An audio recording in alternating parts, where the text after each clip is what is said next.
รักเอาลงไหมไหม เสียงมาวันนี้ก็ที่ผมจัดเวลาแล้วก็มาร้องให้ฟังนะครับที่ว่า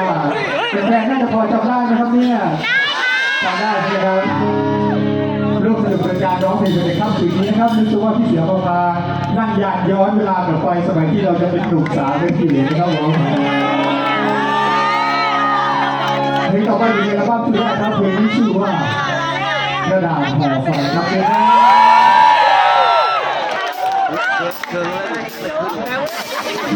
กระดาษห่อไฟเก็บยังไงซ่อนเอาไว้ก็คงจะทำไม่ได้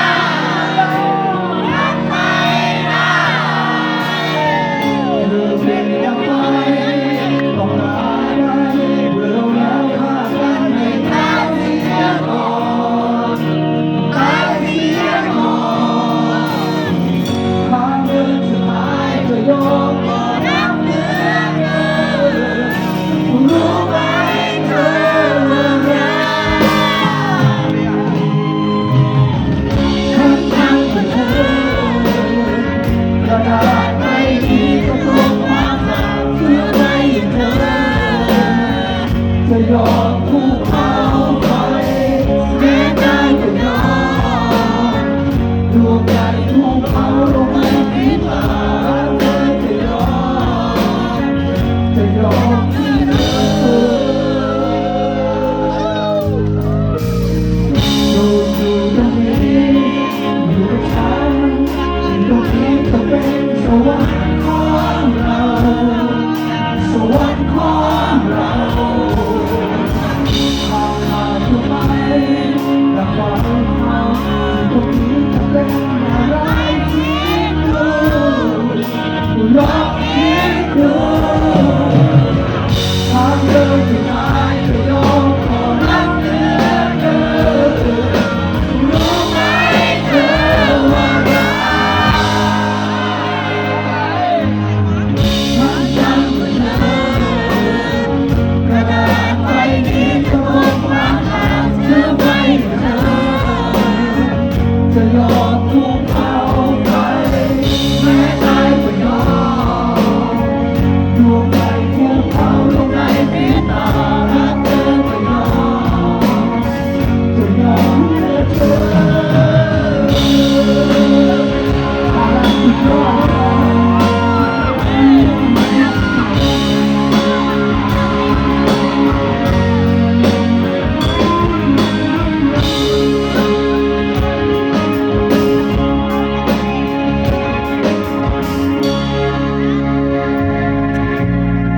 กระดาษห่อไฟเป็นไงซ่อนเอาไว้ก็คงจะทำไม่ได้ทำไม่ได้เธอเป็นดังไฟต้องการอะไรเมื่อเราแล้วฆ่ากันให้ตายเสียก่อน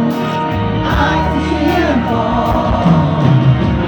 ทางเดินสุดท้ายจะยอมบอกรักเหลือเกินรู้ไหมเธอว่ารักมันทำให้เธอกระดาษใบนี้จะบอกความรักเธอไม่เธอจะยอมถูกเอาไปแม้ตายจะยอมดวงใจถูกเอาลงในพิษารักเธอจะยอมจะยอมมันทำให้เธอกระดาษใบนี้จะบอกความรักเธอไม่เธอจะยอมถูกเอาไปแม้ตายจะยอมดวงใจ